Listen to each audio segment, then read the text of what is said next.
নমস্কার বন্ধুরা, আশা করি সবাই ভালো আছেন। আজকে আপনাদের কাছে মাটন রান্নার একটা রেসিপি নিয়ে চলে এসেছি। তবে প্রথমেই বলি, যারা স্বাস্থ্য সচেতন তাদের মাটন এড়িয়ে চলা উচিত।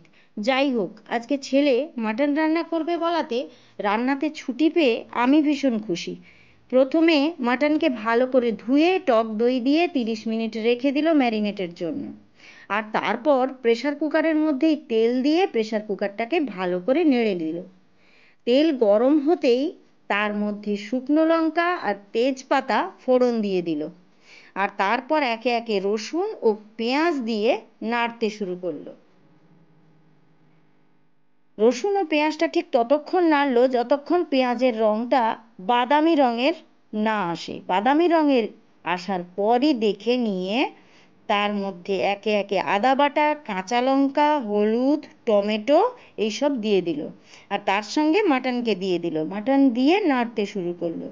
মাটনটা ভালো করে কষানো হয়ে গেলে তখন মাটনটায় পরিমাণ মতো জল দিয়ে দিল।